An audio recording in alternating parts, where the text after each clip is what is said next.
Y listo. Hola, ¿qué tal a todos? Mi nombre es Emanuel de Empleos TI. El día de hoy queremos tocar un tema bastante interesante. Nos acompaña Eugenio. Queremos platicar con él acerca de cómo es trabajar en empresas en Estados Unidos y pues también que él nos cuente desde su experiencia. Pues él ha trabajado en Amazon, en Microsoft, por ahí varias veces, en startups. Pues sí, desde su experiencia, cómo ha sido ese mercado, digamos, laboral allá y que nos cuente un poquito de su historia, ¿no? No sé, Eugenio, si pudieras también hacernos favor de presentarte para que la gente conozca un poquito más acerca de ti, de tu experiencia, dónde estudiaste, dónde has trabajado y qué tipo de... Claro que sí. Eh, buenas noches, mi nombre es Eugenio Sánchez. Nací en Matamoros, pero la gran parte de mi carrera profesional, o mi carrera de profesionista, fue en Monterrey. Me gradué de Ingeniería en Sistemas Computacionales. Me gradué en mayo de 1994. Tengo 20 años dedicándome a esto. Uno de mis primeros trabajos fue precisamente en Microsoft. Luego tuve la oportunidad de trabajar en Avantel. Luego, en el 99 estaba trabajando aquí en Estados Unidos para empresas como Microsoft, Starbucks, Amazon y para varias empresas pequeñas y medianas. He tenido la enorme, no sé si suerte, pero sí definitivamente una bendición de trabajar en Microsoft, que es uno de los ambientes más complicados y al tiempo más retadores intelectualmente. Hace poco terminé un certificado en sistemas de tiempo real, sistemas imbuidos y sistemas de tiempo real en la Universidad de Washington. Y actualmente estoy trabajando como tester en una empresa pequeña de un suburbio de Seattle, dedicándome nada a sistemas para la administración de personal y sistemas de nómina, lo cual, por muy aburrido que parezca, es algo sumamente complicado por el número de regulaciones, tanto a nivel local, estatal como nacional, que deben cumplirse. Y además, obviamente, por el número muy reciente de regulaciones. Es, Tengo aquí en Seattle desde 1999, es prácticamente la única ciudad en la que he vivido, aunque he tenido oportunidad de trabajar para empresas cuya filial, o cuya matriz está fuera de la ciudad. Por ejemplo, nuestra compañía actualmente tiene su matriz en la ciudad de San Mateo, que está localizada precisamente en el área de la bahía. Tengo familia, tengo mi esposa y mis dos hijos viven aquí. Mi esposa es mexicana, pero mis dos hijos son nacidos aquí. Y ahorita estamos a aproximadamente 5 grados centígrados, pero el clima es despejado. Es un día bastante agradable para platicar ah, acerca de las dudas que ustedes tengan. Eh, Tú estudiaste en México, ¿verdad? En el TEC de Monterrey. Me gradué en el Monterrey. Tecnológico de Monterrey en el 94 de Ingeniería en Sistemas Computacionales. Creo que la carrera en sí ya no existe. Ha sido reemplazada por ingeniería en sistemas de información, tecnologías de información. Es decir, el equivalente a ciencias computacionales, eh, o el equivalente a ciencias computacionales aquí en Estados Unidos. A veces es importante hacer la distinción porque muchas veces hay muchas personas que se dedican o que estudiaron hardware y que se están dedicando a programación, pero muchas veces es importante ese, um, ese conocimiento en ciencias computacionales. Porque aunque no lo creas, es sumamente importante para poder resolver problemas, cosas tales como complejidad de algoritmos o conceptos de inteligencia artificial o conceptos básicos de sistemas operativos son de repente sumamente importantes para resolver problemas que aparentemente no tienen absolutamente nada que ver con lo que con el problema que tienes enfrente. Entonces, la primera recomendación es échenle ganas a los estudios. No crean que lo que están viendo es rollo, son cosas que no tienen nada que ver, son cosas muy importantes que están viendo que las van a aplicar constantemente en su vida profesional. ¿cómo fue, en tu caso, el llegar a Estados Unidos? ¿Tú lo buscaste? Digamos, tú fuiste, eh, mandaste currículums. ¿Cómo fue ese proceso para empezar a trabajar en la primera empresa allá? Mira, te voy a hablar aproximadamente del 99, que fue cuando vine a una empresa de aquí. Estamos hablando de cuando estaba la época de las .com, cuando comenzó propiamente el primer boom de Internet. Estamos en este momento viviendo el segundo boom de las .com. En aquel entonces, hace 15 años, hubo una empresa que estaba buscando, se me ocurre mandar un currículum. Básicamente fue una serie de decisiones de a ver qué pasa. A una empresa estaba buscando, por alguna razón alguien me contactó, alguien me pasó la información y yo, ok, deja pasar mi currículum, a ver qué pasa. Luego me piden hacer una entrevista telefónica, ok, déjame responderla, a ver qué pasa. Luego me dicen, a ver, vente para acá para una entrevista en persona. Vamos a entrevistar y va a haber varias personas. Y yo, ok, déjame ir, a ver qué pasa. Y luego ya cuando te extienden la oferta, es en ese momento cuando comienzas a paniquearte, ¿no? O dices, pues así que fregados hago, cuando te extienden la oferta. Estuve ahí unos cuantos años, luego ocurrió lo que, así como está el boom de las .com, ocurre el declive de las .com, hay muchos recortes, me toca salirme de la empresa en un recorte, entro en Microsoft, en el 2005 decido salir también, de ahí. eh, era la época en la que Microsoft tenía prácticamente la dominación, tanto de sistemas operativos como de navegadores, cuando todo el cómputo representaba, o era básicamente tener ya sea una computadora personal o un servidor corriendo Windows en el backend. Y era absolutamente todo lo que era en aquel entonces. Después, obviamente, comienza a haber muchos cambios, decido salirme, trabajo para varias compañías.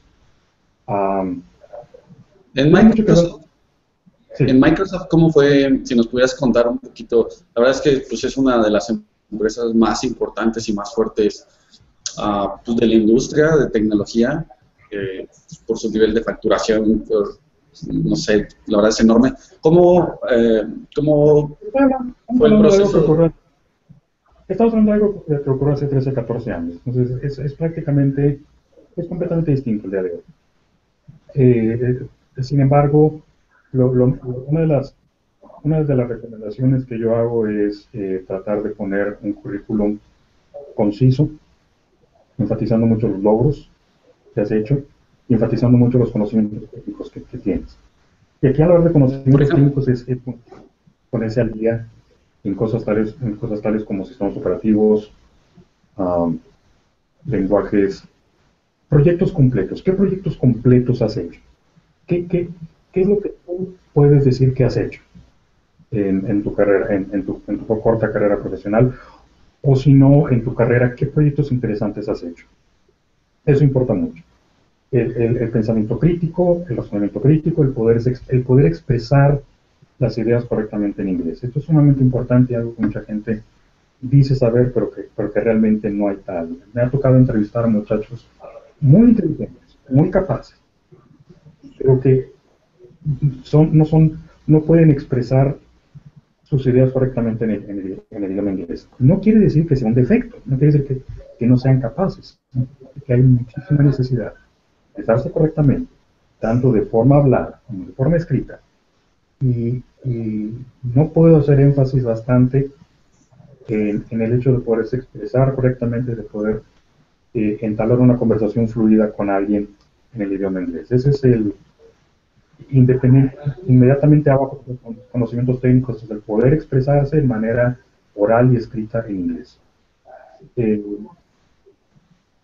Después, por ejemplo, obviamente, el tener un pensamiento crítico, el tratar de encontrar la, la raíz de los problemas.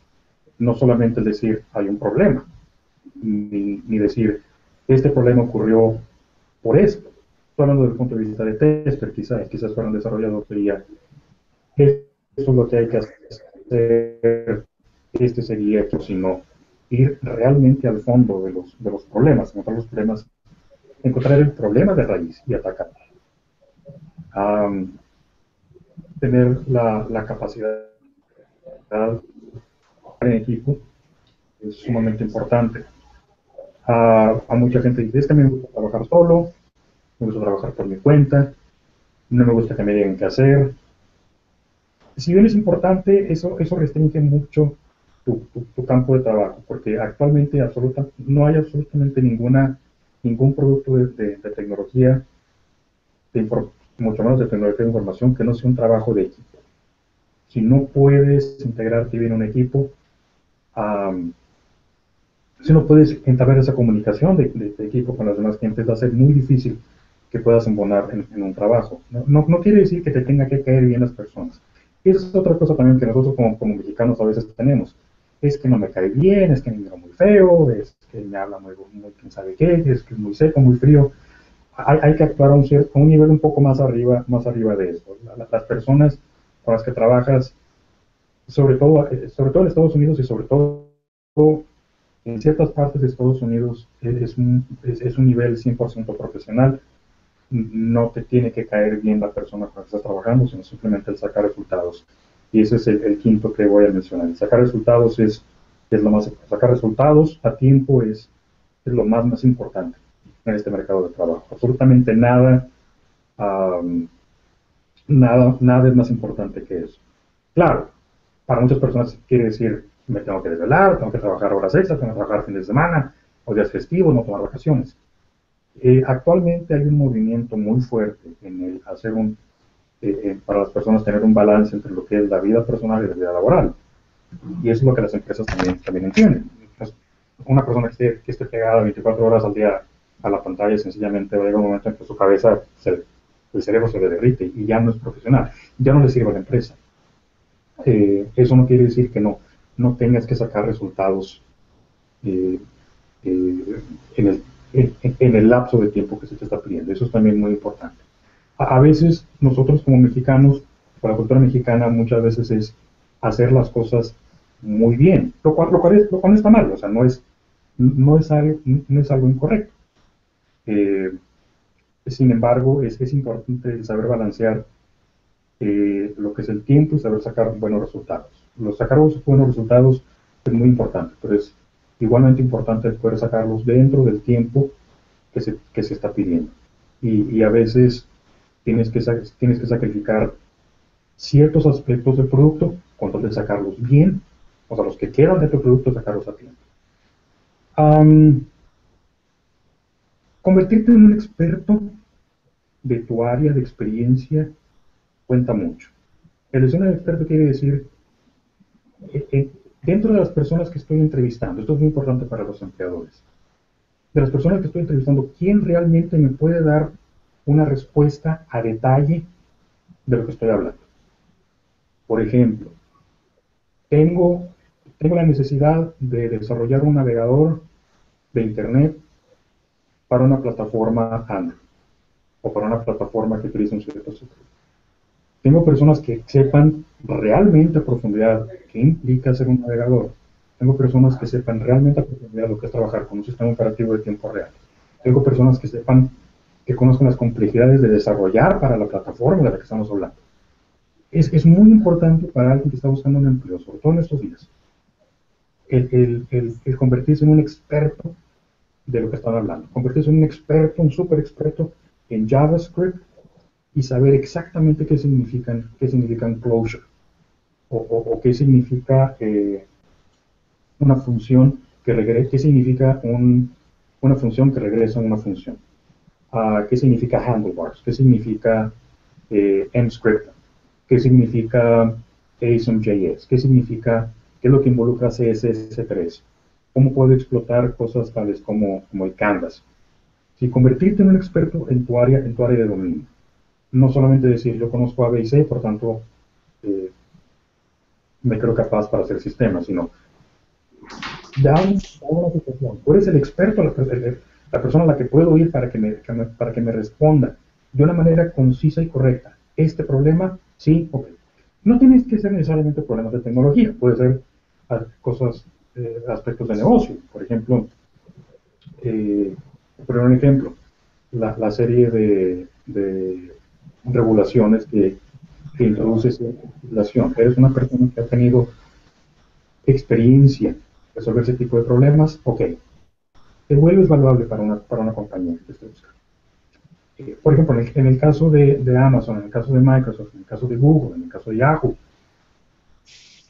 conoces a detalle tecnologías tales como Hadoop, Mongo, Meteor, Angular, cosas, pero a detalle, o sea, que tú sepas específicamente, no solamente utilizar. Me recuerda mucho a los entrenamientos que tenía un amigo que venía de Singapur, y allá el servicio militar es obligatorio para todas las personas.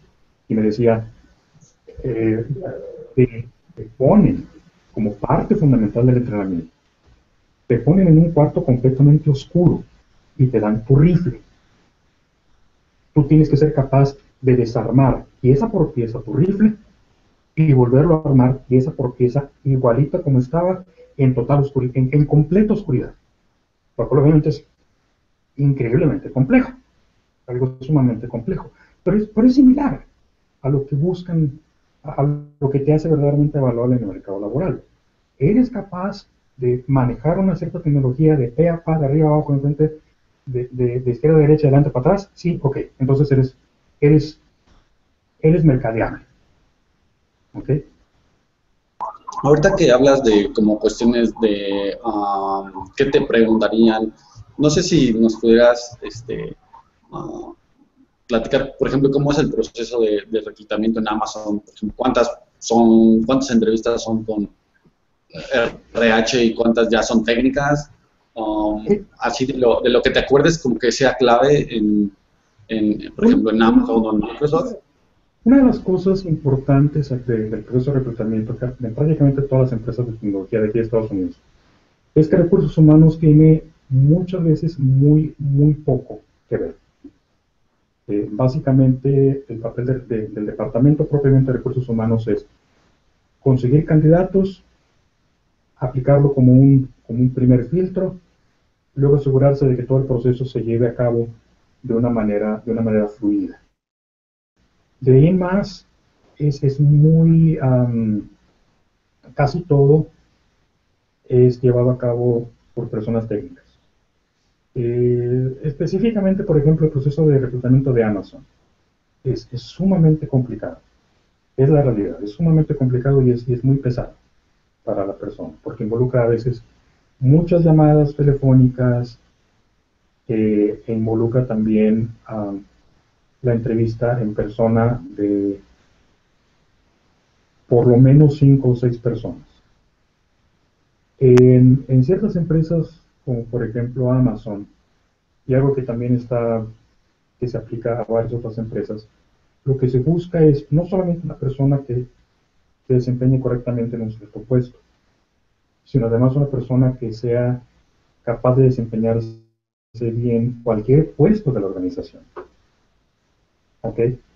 Si esta persona la pongo como desarrollador, no espero que esté como desarrollador toda su carrera en esta empresa. Quizás se dedique a pruebas después, o quizás luego sea program manager, o quizás después sea product manager, o quizás después sea specialist, o product champion, o arquitecto, o quizás esté luego a cargo de un conjunto de desarrolladores fuera del país. ¿Sí? Y esto es, sobre todo las empresas grandes, es algo que buscan bastante. No solamente la persona que sea evaluada, que dé un valor en ese puesto, sino que sea valuable para toda la organización en un momento dado. La idea es, obviamente, quedarse con el mejor material humano o mantener todo el mejor material humano eh, dentro de la organización. Por eso, el proceso de reclutamiento en estas empresas, tales como Amazon, Google, eh, Microsoft, puede llegar a ser sumamente pesado. A veces es muy pesado. Es, eh, Son preguntas que pueden llegar a ser sumamente técnicas y en algunos casos uno termina agotado, porque es un proceso físicamente muy estresante, muy cansado. Es cierto que hacen así como preguntas muy generales, así, por ejemplo, conocí a un amigo que también trabajó en Microsoft, le preguntaron, ¿qué harías si estuvieras adentro de una licuadora y estuviera como, no sé, en un minuto estuviera a punto de girar? Sí hay preguntas de ese tipo Pues, que... antes se acostumbraba a hacerlo porque supuestamente era un indicativo del pensamiento lateral de la persona. Actualmente ya no se hacen esas preguntas, porque se descubrió que realmente no son indicativas de ninguna capacidad específica de la persona para el puesto para el cual está entrevistando. Y también otro problema, curiosamente, es que muchas personas uh, no entendían el porqué de ese tipo de preguntas. De nueva cuenta, la idea es a veces como que sacar a la persona de su ambiente y ponerla en una situación por completo distinta, a ver cuánta compostura de ánimo mantiene, cuál es su proceso de ataque a ese problema. El problema es que ese es precisamente el tipo de problemas que una empresa busca evitar, el tratar de el lidiar con lo desconocido o con aquello con lo que no tiene mucha experiencia, es precisamente lo que las empresas buscan evitar. Y por eso ese tipo de preguntas ya no se preguntan. Lo que sí se hace es, primero, ser muy técnicos, sumamente técnicos, y número dos, eh, el que la persona sepa resolver el problema, no la pregunta. ¿A qué me refiero? Um, por ejemplo, a una persona se le pregunta, una de las preguntas típicas, o no sé si es una pregunta típica, pero sí una pregunta que es muy interesante preguntar. Dado un archivo um, separado con columnas separadas por espacios, encuéntrame o sepárame la tercera columna y ordénala en orden numérico de menor a mayor. Si tú no sabes cuál es el problema y tú crees que te están preguntando una pregunta de programación, tú dices, bueno, pues voy a utilizar la clase FileReader y voy a abrir el archivo y luego voy a utilizar una colección, lo voy a tener en un mapa en memoria y luego lo voy a ordenar y luego lo voy a bla, bla, bla. Está resolviendo la pregunta. Si vas a resolver el problema, lo puedes hacer con 3 comandos de Unix. ¿Ok? Entonces, eso es lo más importante a responder cuando te hacen una pregunta. ¿Cuál es el problema? Y de hecho, en muchas discusiones, tanto en mensajes de correo internos como en foros de discusión, cuando alguien hace una pregunta, inmediatamente, casi siempre la primera respuesta, o una vez que vas, que le rascas a la pregunta y dices, ok, ¿cuál es el problema que quieres resolver? Porque eso es lo más importante.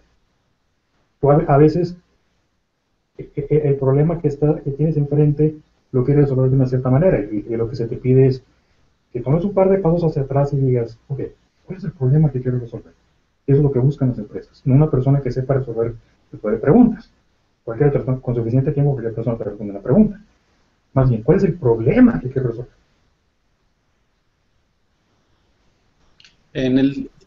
Por ejemplo, ¿cuál es la diferencia de trabajar, digo, profesionalmente? Seguramente, pues, Microsoft, no sé, tiene muy buenas prestaciones, y hay mucha gente de la cual hay expertos de cada rama. ¿Cuáles verías tú que es como las ventajas y desventajas de trabajar en una corporación y trabajar en una startup? ¿O qué aprendizajes tienes de cada uno? Digamos, si yo pudiera elegir, ¿qué consejos me darías para decidir si me voy a Microsoft o me voy a otra startup que está naciendo, ¿no? Mira, es una falsa dicotomía, en mi opinión. O sea, no es que digas esto es mejor, esto es peor, es lo que busco, no es lo que busco. Lo más importante es el trabajo que estás haciendo, independientemente de donde sea. Una de las cosas que tienen las empresas grandes es que obviamente intentan maximizar el resultado, el resultado que tienen con las personas que tienen. Entonces, para ellos es sumamente importante las métricas, el avance, el progreso, pero una vez todo eso puede evitar o puede llenar de mucha burocracia el proceso de desarrollo. Y llega un momento en que se les olvida, bueno, ¿qué es lo que estamos haciendo? ¿Cuál es el producto que estamos liberando? ¿Verdad? Aprendes mucho acerca de cómo llenar formas y cómo agregar las horas en TFS y cómo hacer check-ins utilizando, no sé, Git o Source Control, no sé cuál será la herramienta que estamos utilizando ahora. En un startup, sin embargo, es sumamente importante nunca perder de vista qué es lo que estás haciendo. Eh, y obviamente en el startup lo que más valoras es el tiempo y los recursos que tienes, que siempre van a ser pocos. Y casi literalmente, uh, no te voy a decir que literalmente, pero sí casi literalmente, es, tienes un problema, tienes un tubo de cartón, una liga y cinta adhesiva. Resuelven el problema. ¿Ok? Y es así como trabajas en un startup. Por eso yo creo que para el modo de ser del mexicano que te puede reparar un reactor nuclear con un chicle y un increíble, trabajar en un startup sería maravilloso, ¿no?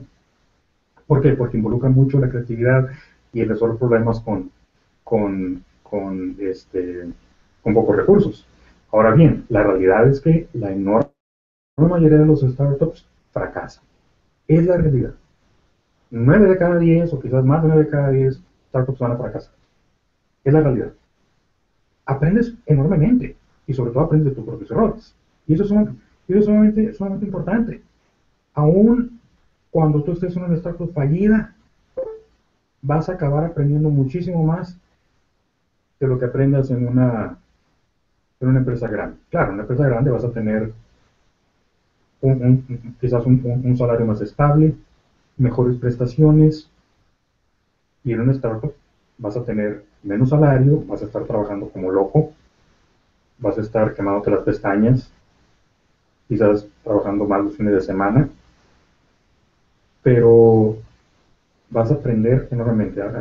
Una de las cosas que yo le digo a la gente es que cuando trabajé en una startup del 2010 al 2011, yo creo que fue el año en que me divertí más con la ropa puesta, porque aprendí muchísimo en lo que es en el aspecto de dispositivos, multimedios, uh, cómo se manejan los estudios de Hollywood para otorgar licencias para las películas y series de televisión. O sea, realmente es así como que, wow, es impresionante. ¿Lo volvería a hacer? Casi con seguridad no. Si hubiera sabido que la compañía iba a fracasar en poco tiempo. Es un riesgo. Y realmente la posibilidad de que te contrate el siguiente WhatsApp o el siguiente Snapchat o no sé, es muy, muy baja. Lo que le recomendaría a las personas de sistemas es no se dejen llevar ni por el prestigio de trabajar por una empresa grande, ni por el prestigio de trabajar por una startup. Busca lo que a ti te guste hacer y busca hacerlo de la mejor manera posible. Y es ahí donde va a estar tu verdadero interés. Es la realidad. Si tú vas a estar, por ejemplo, trabajando, déjame pensar, no importa no importa, por ejemplo, personalmente, no importa cuánto me paguen, no importa cuántas prestaciones me den, no importa cuántas vacaciones adquiera, a mí no me gustaría estar trabajando para SharePoint en Microsoft. Punto. Punto. ¿Por qué? Porque detesto el producto. Así de sencillo. En cambio, si me dijeran, uy, vas a trabajar haciendo un nuevo navegador, o vas a estar trabajando, por ejemplo, haciendo un sistema operativo de tiempo real que tiene que caber en 40 kilobytes. Es un producto retador y es algo que yo sé, algo que yo podría hacer. ¿Por qué no? Independientemente de la empresa de la que estamos hablando. Busca el trabajo que te guste. Y una vez que encuentres el trabajo que te guste, intenta hacerlo de la mejor manera posible. Y todo lo demás viene solo. Es lo que ocurre, es la realidad. Hablando ya del tema justo de vivir allá, pues hay cosas como pues que estás lejos, que igual el costo de la vida pues es más alto, o sea que todos esos aspectos, ¿cómo los resuelves? Pues, por ejemplo, el de, no sé, eh, por ejemplo, ir a ver a tu familia, ¿cómo le haces tú para en un inicio y ahora cómo lo manejas para ir y venir? No sé cómo haces esa parte de no extrañar. Actualmente, actualmente más ventaja que la que había antes, porque ahora tienes el Hangouts, tienes Skype, le puedes conectar una videocámara a tu Xbox y pum, ya tienes Skype. Creo que los precios del petróleo están cayendo, entonces los precios de los boletos de avión van a bajar. Y si eres, tú, por ejemplo, eres soltero, si no tienes familia y puedes ahorrar lo suficiente para viajar, pues no es demasiado problema. Lo que sí es tener mucho cuidado cuando gastas dinero, porque esa es una realidad. Centavo que se te va, centavo que no vuelves a ver. Entonces tienes que ser muy cuidadoso con lo que gastas, con los compromisos que adquieres, no hacer gastos mayores como un automóvil o una casa, a menos que te sientas seguro, eh, tanto en tus finanzas como en tu trabajo. Ah, y no irse con cosas como ahora sí estoy ganando en dólares, porque también aquí se gasta mucho en dólares. Am, creo que se aplica muy bien una frase que dice, eh, esta es la manera de decirlo. La frase es, cuida tu dinero y el dinero te va a cuidar a ti. Esa es la principal recomendación. No gastes más allá de tu dinero, sobre todo una persona que está aquí, está, eh, tiene muy poca dependencia, tiene a veces no tanta red de apoyo como si la podría tener, por ejemplo, en México, con tus amigos, familiares, todo eso. Eso hay que tenerlo muy en cuenta. Um, y también hacer mucha investigación, mucha consulta antes de hacer gastos mayores. Ya para como resumir, bueno, yo me quedo así como varias cosas que mencionabas. Uno era como al principio el poder uh, dominar el inglés para expresar claramente nuestras ideas en una entrevista, ¿no? Eso era como algo importante. Lo otro era como la especialidad, o sea que las entrevistas técnicas son como muy fuertes y debes de conocer como muy bien, no sé, la tecnología por la cual te estás entrevistando. Y lo de los problemas, ¿no? Que no dar la solución como en código, sino más bien como en el problema a nivel general. ¿Qué otra cosa sería como clave así para la gente que esté buscando oportunidades de empleo por allá? Darse cuenta de que en cierto lugar la vida es muy cara. Por ejemplo, a todo el mundo le gustaría trabajar para una startup en el área de la bahía, pero el costo de la vida, sobre todo el costo de la casa habitación en San Francisco, es ridículamente caro. No hay otra manera de describirlo. Por Entonces, mucho ejemplo, cuidado por ese. de donde estás ahorita en Seattle, ¿cuánto es así el costo? ¿Una casa igual es el doble, el triple? ¿O cómo, los costos cómo son en ese ejemplo? Pues son en dólares. Y estás hablando de que un departamento te costaría quizás 250, 300, $350,000. Una renta sería, dependiendo del área, unos 1,200, 1,300 al mes. Por eso mucha gente lo que hace es conseguirse roommates, es decir, vamos a rentar una casa entre 3 personas y vivir ahí, nos repartimos el costo. Eso es muy común. ¿Okay? Y obviamente hay que tener mucho ojo de las personas, ¿no? De cosas a compartir la casa. Es una decisión muy, muy complicada, es una decisión muy compleja. Y eso seguro, estoy seguro que si hubiera visto los problemas hace 15 años y todas las cosas que tenía que resolver en esos 15 años, estoy seguro de que si yo pudiera hablar con el Eugenio de hace 15 años, le diría, ¿sabes qué? Piénsalo 2 veces.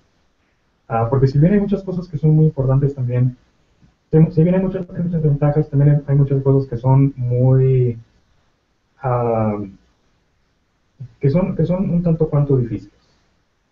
Y que afortunadamente un servidor es muy necio, es muy obstinado y cuando hay un problema le da para adelante. Mucha gente no tiene esa obstinación. Um, um, es Otra cosa también muy importante a tomar en cuenta es el aspecto legal. Eh, ¿Qué tipo de visa con la que vas a venir a trabajar? Um, todo eso son detalles sumamente importantes que hay que tomar en cuenta. No es una decisión fácil, ni tampoco es una decisión sencilla. Es una decisión muy complicada, es una decisión que en un momento dado puede llegar a cambiar tu vida, como la cambió a mí. Um, tiene puntos muy positivos, tiene también sus complicaciones que no son fáciles.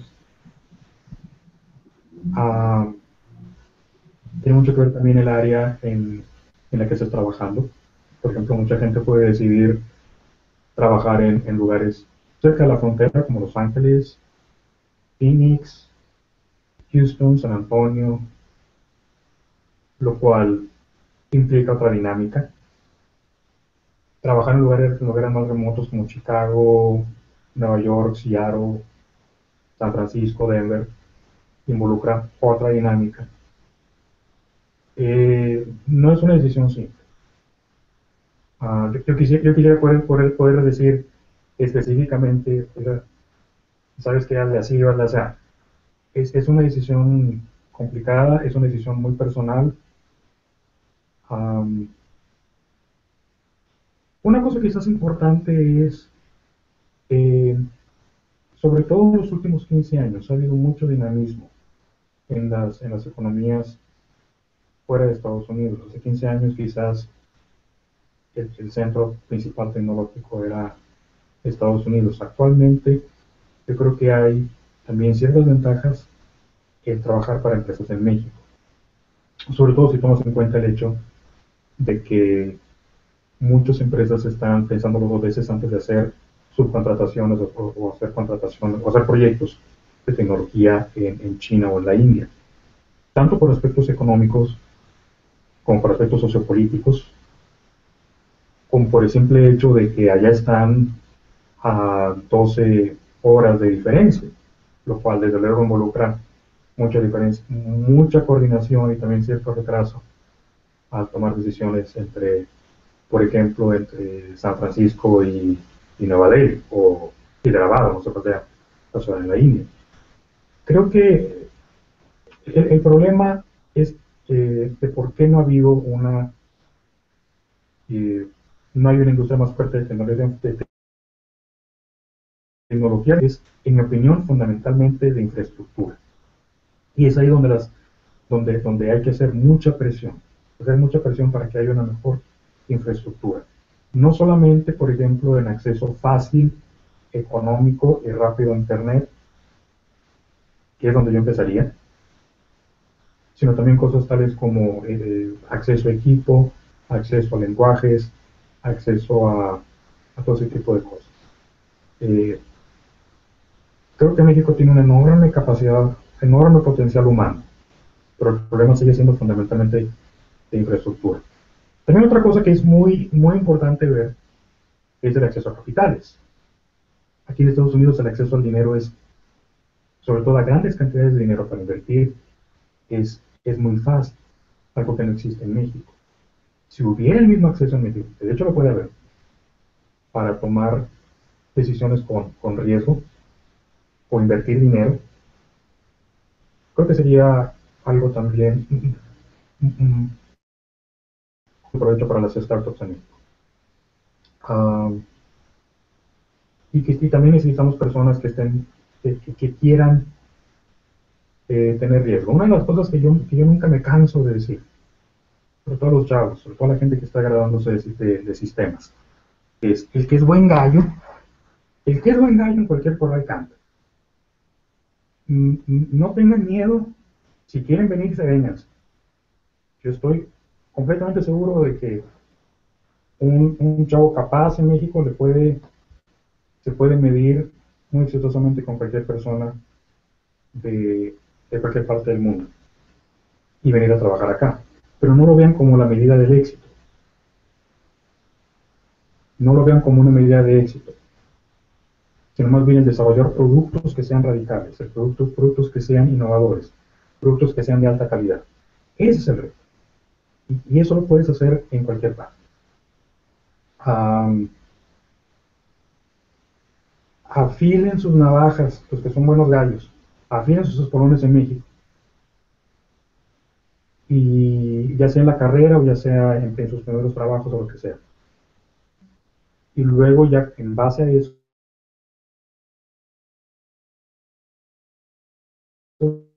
decidan si quieren. México es ganas, acceso a capitales, infraestructura. De ahí más yo no veo por qué no puede ser un centro tan importante como lo es la India o China. Una última pregunta, Eugenio. ¿Cómo, ahora que dices afilar las navajas, qué cosas recomendarías como para elevar el nivel técnico de pues alguien que sí está como con poca experiencia, un par de años o recién egresado? Decías en un principio que en el currículum hay que mostrar pues, los proyectos interesantes, pero... Curiosamente hay mucho interés en colaborar, en las empresas curiosamente, eso es algo que he notado recientemente, no sé si sigue siendo una tendencia, que a las empresas les interesa mucho las personas que han colaborado o que han participado en proyectos de open source. Eso es algo que he notado mucho. ¿Qué es lo que has colaborado en proyectos de open source? ¿Qué proyectos son? ¿Qué has hecho? ¿Cuál ha sido tu involucramiento? Eso ayuda mucho. Claro, para las empresas es plan con maña, porque adquieren un experto en una tecnología, adquieren una persona que se ha familiarizado con una tecnología sin tener que pagar entrenamiento. ¿Ok? Pues hay que tener mucho ojo con eso. Pero por otro lado, eso es algo que las empresas he notado mucho que hay mucho interés en ver quienes participan, por ejemplo, en proyectos como Angular, Meteor, obviamente Linux, Android, Blink, WebKit, o cualquier proyecto interesante de open source. O si eres capaz, por ejemplo, de utilizar esas herramientas open source en un proyecto interesante o importante. Yo diría, empiecen por ahí. A tomar un proyecto tal como, no sé, un compilador de C, Emscripten, algún proyecto open source de JavaScript, cualquier cosa loca que se les ocurra que sea open source y que tenga un uso real, un uso en el mundo real, es no solamente entrenamiento, es también tu capacidad de trabajar en equipo y es algo que a las empresas le está comenzando a ser muy atractivo. ¿Ok? ¿Qué tan bueno eres para trabajar con Git? ¿Qué tan bueno eres para trabajar con Unix? ¿Qué bueno eres para trabajar con frameworks open source? Todo eso es lo que las empresas están viendo. Entonces yo les diría, familiarízate con una herramienta de open source, trabájala, úsala al máximo, explótala al máximo, crea proyectos con eso, y eso te va a hacer, te va a hacer distinguir entre otras personas. Entonces, ese sería un consejo muy importante que les daría ahorita. Perfecto. Pues no, realmente pues te agradezco muchísimo tu tiempo. La intención era como compartir pues toda esa experiencia que tú has tenido al estar viviendo allá con diferentes compañías y de diferentes tipos. Y pues la gente que es mucha que creo yo que tiene ese sueño de ir a trabajar a San Francisco, por ejemplo, ¿no? No sé si por último quieres agregar algo más. Um, es muy padre trabajar en estas áreas, en estas regiones. Primordialmente, de nueva cuenta, hay que entender por qué ocurre. Porque hay mucho dinero fácil, y al decir fácil, me refiero a capitales con bajo interés y por tanto hay mucho interés en buscar, por ejemplo, el siguiente Facebook, en crear el siguiente Google, en crear el siguiente WhatsApp. ¿Okay? Y hay dinero para quemarlo en una startup a sabiendas de que, ok, falló, es capital de riesgo. Uh, y es posible a lo mejor que muchas de esas empresas se estén contactando a los jóvenes. No quiere decir que sea una mala idea. A veces si tú tienes, no sé, tienes 21, 22 años y dices, oye, pues me quiero ir a trabajar en una startup y si falla, pues que falle. No hay nada, no se pierde gran cosa, se me da cuenta. El año que trabajé en una startup fue uno de los años no solamente más divertidos, sino que realmente aprendí mucho más en mi propia vida. Sí que obviamente abren muy bien los ojos y que lo utilicen como una experiencia para aprender. No se crean menos que las personas que vienen de Bulgaria o de Rusia o de la China o de Argentina o lo que sea, pero tampoco se confíen. Practiquen mucho el inglés, no solamente vean programas en Netflix, sino que practiquen la conversación en inglés con otras personas. No es fácil, no es fácil, pero es como todo, ¿no? Y sobre todo, práctica en programar, práctica en hablar en inglés, práctica en buscar proyectos, eso es lo más importante. Una vez que comienzas a agarrar práctica, no solamente te haces un experto, sino que además adquieres mucha confianza en ti mismo y sabes que puedes atacar ciertos proyectos de cierta complejidad. El mexicano puede, no lo hace simplemente porque no tiene los recursos, pero tomando en cuenta de que, y lo vuelvo a repetir, de que con un chicle, un increíble y una liga te repara un reactor nuclear, yo creo que no estamos tan mal. Perfecto. Pues nuevamente, pues, muchas gracias por tu tiempo. Creo que la verdad es muy valioso toda esta experiencia que nos estás compartiendo y es lo que nosotros queríamos hacer extensivo a pues, la gente que está buscando crecer profesionalmente. Entonces, realmente era un poquito la intención de nosotros el que nos hiciera a favor de regalarnos acá tu tiempo para esto, ¿no?